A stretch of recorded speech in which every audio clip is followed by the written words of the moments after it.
What's up mga kamahi? Ayan si Ate Ruru. Ayan, punta tayo sa Pandi, Bulacan. Magsuswimming tayo overnight. Kasama natin ang family ni Ate Ruru. Ayan. Thank you kay Ate Ruru and sa family niya. So, samahan nyo kami. Papunta na tayo. We're on our way.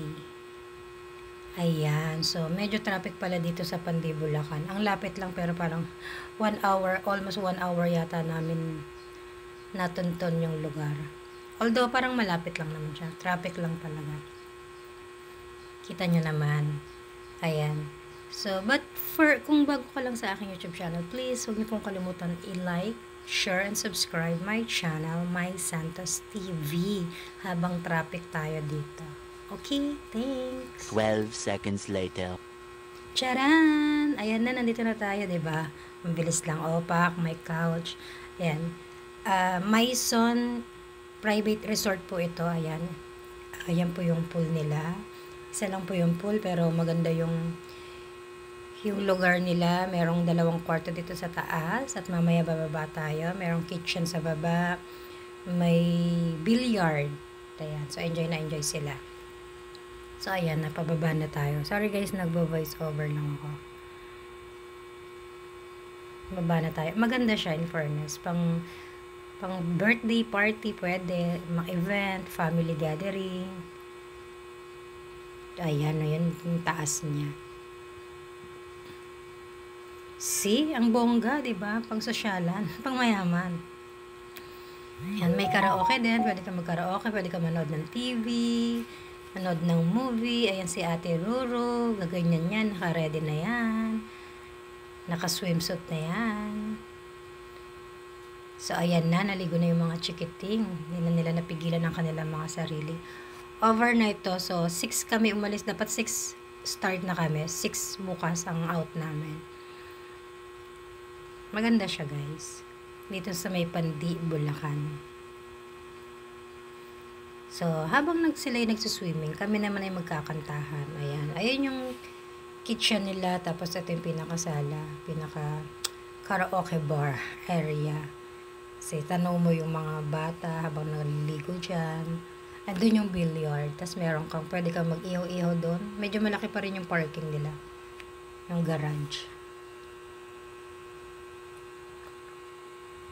Ayan na nga, kumakanta na nga si ate. Napakaganda ng boses. Singer pa lang, mga kamag-anak. Ay! So, ayan o, let's what? Let's clap.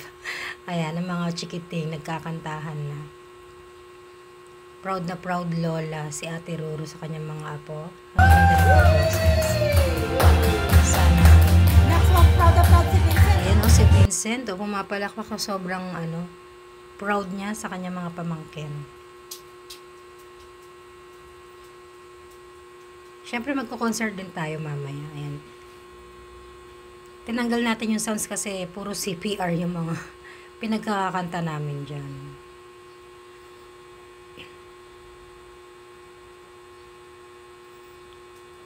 Ayan, enjoy na enjoy sila. Ayan si Paul, mega love shout out. Proud na proud father sa kanyang Janakis. Ang ganda ng boses. Pinasasayaw niya pa. Sing and dance daw sabi niya. Proud daddy.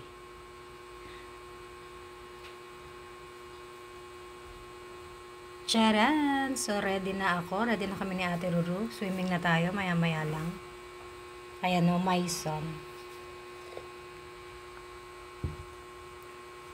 Diba? Maganda siya. Malaki yung lugar niya.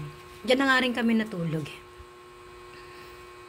Kita niyo naman na wala akong kilay. Ang liit ng mata ko. Ano ba naman yan? Daig ko pa ang lasing o bagong gising. So, ayan na. Ligo na tayo. Mag-swimming na tayo dito.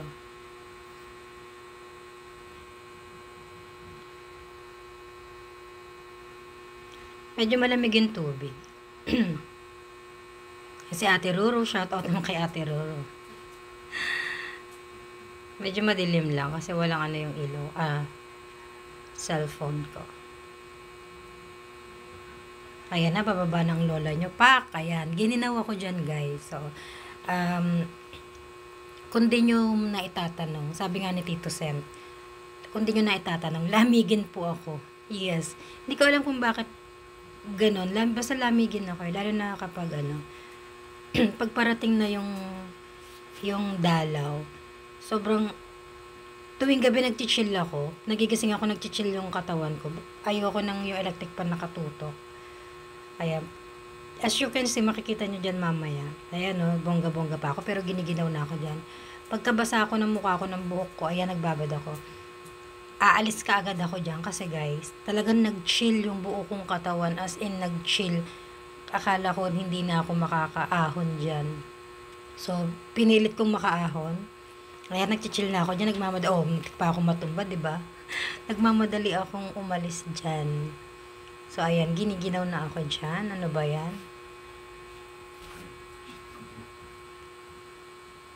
So, wala silang kamalay-malay na giniginaw na ako. So, ayan, nag-chill na ako, nasa banyo ako, kaya magbabalaw na ako, maliligo na ako ng bonggang-bongga.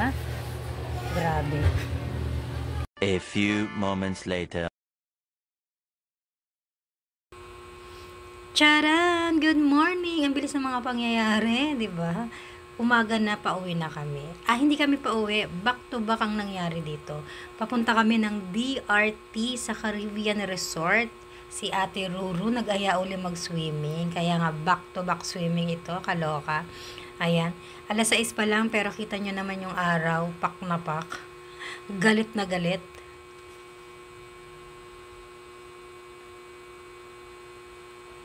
So may daan mula Pandi. Malapit na lang. May daan pa Angat. So kaya medyo malapit-lapit. Kaya naisip ni Ate Ruru Caribbean sa DRT. Welcome sa DRT. Ayan na. Ang bilis, diba? Grabe. Alam niyo, walang tulog. Sila walang tulog, kami ni Ate Ruru natulog. Akala nila, uuwi na sila at matutulog. Pero hindi. Suswimming pa uli sila. Ayan na. Diba? Maganda kasi dyan guys sa Caribbean Resort. Sa may DRT. Malaki, madaming pool. Marami kang makikita. Daming tao. Pero guys, hindi na po ako sumama dyan kasi may live tayo dyan. Kailangan ko maghanap buhay muna. Ayan. Again, thank you kay Ate Ruru at sa family niya. And thank you sa inyong lahat for watching. Thank you so much. Ate Ruru, nag-enjoy ako dyan. Thank you sa uulitin. Huwag kang madadala. So, thank you guys. See you on my next vlog. Bye!